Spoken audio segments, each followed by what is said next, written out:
የሆነ ችግር ተፈጥሯል። እንግዲህ አሁን ላይ ሀብል ከአጸደ ጋር ከባድ ፍጥጫ ውስጥ አስገብታታለች። አጸደ እያደረገችው ካደረገች በኋላ ሀብል ላይ ለማላከክ የወንድሟ ልጅ እንግዲህ ሜርሲም ተጠቅማባታለች። ሜርሲ አክስቷ ያለቻትን ነገር በመስማት ሁሉንም ነገር ቤተሰቡ ላይ ከባድ ችግር ፈጥራለች። ሰላም ውድና የተከበራችሁ ቤተሰቦች እንኳን ደህና መጣችሁ። አዲስ ስለሆናችሁ እንግዲህ ቤተሰብን ለመሆን ቻናሉን ሰብስክራይብ በማድረግ ቤተሰብ እንድትሆኑ በአክብሮት ጠይቃለሁ። እንግዲህ ሀብልን ዛሬ ላይ አሁንም ከባድ የሆነ ጭንቀት ውስጥ አስገብታታለች። ሀብል እኔ አንቺ እማዬ የምታደርጊው ነገር በጭራሽ ካሁን በኋላ አልታገስም፣ የዚህ ቤት ሴራ ተባባሪ አይደለሁምና ሁሉንም እውነት እናገራለሁ ለጋሼ ብላ ትናገራለች። አሁን ላይ የሁሉንም ሚስጥር አወጣዋለሁ ብላ ለእናቷ ምንንም ትናገራለች። እማዬ እንዳትይኝ ብዬ ስንት ጊዜ ተናግሬሻለሁ፣ እናቴን እንዳትይኝ ብልሽ አልሰማ ብለሽኛል፣ ማም ተሽቂ እያለች ስትናገራት ነበረ። በዚህ መሀል ታዲያ ምንድን ነው የምትይው? ሁሉንም እውነት እናገራለሁ ብላ ዛሬ ላይ ሴራሽን ያበቃል ብላ ትናገራታለች። በዚህ መሀል እንግዲህ ሜርሲና አጸደም ነገሩ ሁሉን ለማብቃት ወደዚህ መጥተዋል። ነገሩ ሁሉንም ለአባቷና ለወንድሟ እንዲሁም ለእዝራ ለመናገር ነበረ የመጡት። ሜርሲና አጸደ አመጣጣቸው ሁሉንም እውነት ካወቁ በኋላ ስለመነን ድብቅ ሚስጥራዊ ስሟና ስለ ሀብል የውስጥ የተደበቀ ማንነት እናወጣለን ብለው ይመጣሉ።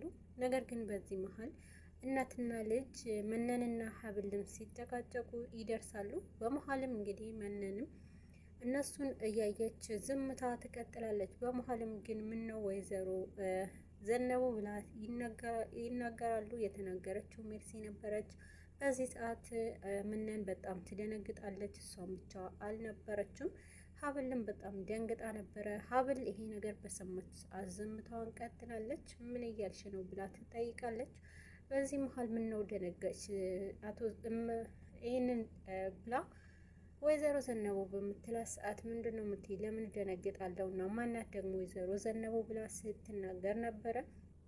እንግዲህ እናትና ልጅ ምን እያደረጋችሁ ነው ብላ ትናገራለች። በዚህ መሀል እንግዲህ ልጄ እሷ አጸደ የምትልሽ ነገር እየሰማሽ ጭንቅላትሽ አትበጥብጭውና እሷ ወዳልሆነ ቦታ ነው የምታደርግሽ እያለቻት ነበረ። ነገር ግን ሀብል የውሸቱ ሁሉንም መብቂያው ስለደረሰ ብላ ወደ ክፍሉ ትታት ትሄዳለች። ወዴት ነው የምትሄጂው እያለች ለሀብልም መነን ስትጠይቃት ነበረ። ምናልባት እኮ ያንቺ ውሸቶች ሰልችቷት ሊሆን ይችላል ከዚህ ያመለጠችው ብላ ነበረ እየተናገረቻት። በዚህ መሀል እንግዲህ ሀብልም ተከትላ ምንንም ወደ ክፍል ትገባለች። በዚህ መሀል አጸደና ሜርሲም በጣም ደስተኛ ሆነው ነበረ።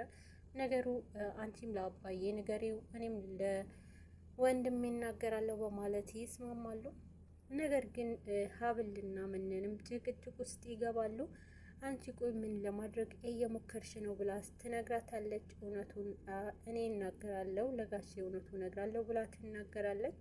አንቺ እናቴ እዛ ውስጥ ወይዘሮ ዘነቡ ስትባይ ደንግጠሻል ትላታለች። እኔም አልደነገጥኩም እና ደግሞ ብላትን ነበረ።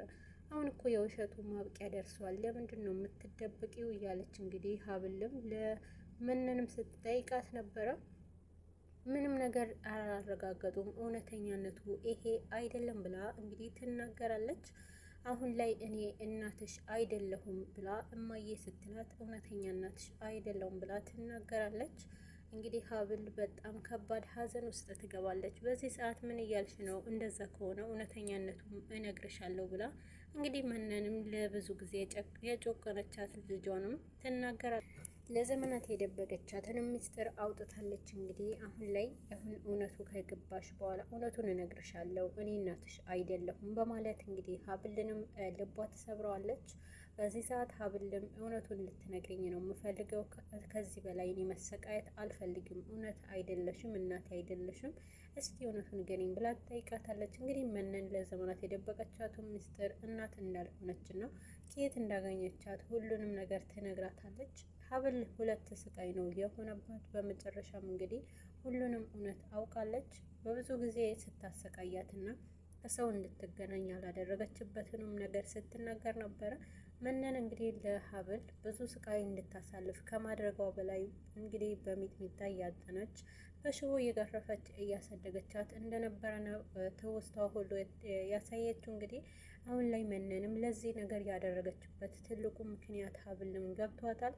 ሀብል እኔ ሳድግ ነው አንቺ እያደረግሽኝ የነበረውም እውነታም የገባኝና ልክ አንቺ እናቴ አይደለሽምና እና ታዲያ ከየት አመጣሽኝ እያለቻት ነበረ። እንግዲህ ሁሉንም እውነት መነንም ለሀብል ከሐኪም ቤት ከተወለደች በኋላ ተጥላ እንደተገኘች እና ይህንን ወስዳ ደግሞ ለራሷ እንዳሳደገቻት ትናገራለች። እንግዲህ ሀብልም በዚህ መሀል ታዲያ አንቺ ከዛ አምጥተሽ ለራስሽ ሀብት መሰብሰቢያ አድርገሽኛል በማለት ልብ በሚሰብር ንግግር ነበረ የተናገረችው። ሀብል ልቧ ውስጧ ተሰብሯል። እንግዲህ እናት አሳድጋ ለዚህ ላደረሰቻት መነንም ከመጀመሪያ ጀምሮ ሰውንም ስታገኝ ለምን ከሰው ተጨመርሽ፣ ጓደኞች ሲኖራት ለምን ከወንድ ሆንሽ እያለች ምንም ሳትነካ እንድታድግላት ስላደረገቻት እና ለዚህ ሁሉ ከዛ ያንቺ ሀብት መሰብሰቢያ ያደረግሽኝ ብላ ትናገራለች። እንግዲህ ሀብልም በዚህ ሰዓት በጣም ውስጧ ተሰብሮ ነበረ። ከሌላው በላይ ደግሞ መነንም ልጄ ላደረግኩሽ ነገር ይቅርበኝ እያለች ይቅርታዋም ስትማጸን ነበረ። ይሄ ብቻ አይደለም፣ አንቺ እኮ ከማንም ሰው እንድገናኝ አላደረግሽም፣ ከዛ በላይ ደግሞ እየገረፍሽ እባክሽ እማዬ እያልኩሽ እየለመንኩሽ እያጠንሽ በሚጥሚጣ ስትገርፊኝ የነበረውን ሰዓት መቼም አልረሳውም። የትኛውን ልጅነቴ ነው የተጠቀምሽብኝ እያለቻት ነበረ። እንግዲህ መነንም የልጅነት ጊዜሽንም ይቅርታ አድርጊልኝ ብላ ባለቻት ሰዓት ነበረ አሁን ላይ መነንና እንግዲህ ሀብልም ከባድ ጸብ ውስጥ ገብተዋል። ከዚህ በላይ ደግሞ እኔ አሁን ላይ እንድትጠቀሚብኝ አላደርግሽም እና ሁሉንም እውነት እኔ ለጋሼ ጤንነት ብዬ ነው እንጂ ለሱ አንቺ እየተጠቀምሽ እንደሆነ እናገራለሁ ብላ ትላታለች። እንግዲህ ቅርታ ያልኩሽ እኮ ለአንቺ የተለማመጥኩሽ ከመሰለሽ ተሳስተሻልና የፈለግሽው ነገር አድርጊ ብላ እንግዲህ ትጮህባታለች። መነንና ሀብል የማያቋርጥ እልህ ውስጥ ይገባሉ። ውጭ ላይ እንግዲህ ሜርሲና አጸደ በተናገሩት መሰረት ሁሉንም ነገር አሁን ላይ አጸደም ለወንድሟ ለመናገር ትሞክራለች። በዚህ መሀል ግን ለአባቷ ለመናገር የሞከረችው መጀመሪያ ሜርሲ ስለነበረች አባቷ ደግሞ እንግዲህ አቶ እስክንድር ከመጀመሪያ ጀምሮ እውነቱ ስለ ማህደር ግድያ አጣርቶና ሁሉንም ነገር ደርሶበት ነበረ ወደ ቤት የመጣው። የሰማው ነገር እንግዲህ መቋቋም ስላልቻለ ቁጭ ብሎም ሲጠይቃት ነበረ። ሜርሲም የተፈጠረ ነገር እንድትነግረው በሚናገር ሰዓት አባዬ ልነግርህ የምፈልግ ነገር አለ ብላ ነበረ የተናገረችው። በዚህ መሀል ግን ደግሞ አንድ ነገር ትሆንብኛለህ ብዬ በጣም ፈርቻለሁ አባዬ ስትለውም ነበረ። በጣም የሚያናድድ ነገር ከሆነ እንዳትናገሪኝ፣ እንዲያውም ዶክተር ተጠንቀቅ ብሎኛል በማለት ነበር የተናገረው። በዚህ ሰዓት ግን እሺ በቃ ለዛ ብዬ ነው ብላ እንግዲህ ሜርሲ ላለመናገር ታስባለች። ይህ ነገር ደግሞ ስላልተናገረች አሁን ላይ አጸደ ለወንድሟ ለአዝራ እንድትናገረው ነበር የተናገረችው። በዚህ ሰዓት አዝራና ሜርሲ ለብቻቸው ለማውራት ይሞክራሉ። ሁሉንም ነገር ስለመነንና ስለ ሀብል ልጅነት በጣም እውነተኛ እርግጠኛ ሆና ትነግረዋለች። ግን ደግሞ ዝራ በጣም ደንግጧል። ይሄ ነገር ሊሆን አይችልም፣ ይሄ ሊደረግ አይችልም፣ ሀብል ምናልባት የሆነ ምክንያት ይኖራታል ብሎ ለሀብልም ሲከራከር ነበረ። በዚህ መሀል እንግዲህ ማህደርም የእሷ ይሄ ነገር አለመኖሯ ለህይወት እንድትታጣ ያደረጓት እነሱ ናቸው በማለት ትናገራለች። አንደኛዋ እንደውም ሀብል ትሆናለች ብላ ትናገራለች።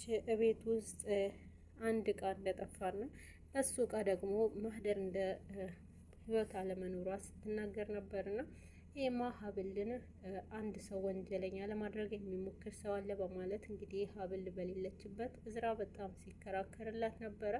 አይንህ እውነትም ታፍኗል እያለች ስትናገር ነበረ ሜርሲ። አንቺ አክስታችን ስላላወቅሻት ነው፣ አክስታችንን በምንድን ነው እንደዚህ እየቀየረችሽ እና ምንን ብታደርግልሽ ነው ልታምኛት የቻልሽው ብሏል። አሁን ላይ እንግዲህ አሁን እስክንድር እና መነንም ከባድ የሆነ ነገር ገብተዋል። ይህንን እውነት ከሰሙ ይነግሩብኛል በማለት ተጨንቃ ወደ እስክንድር ሄዳለች። እስክንድር እንግዲህ እየጠጣና ሁሉም ለመስራት እየሞከረ ነበረ።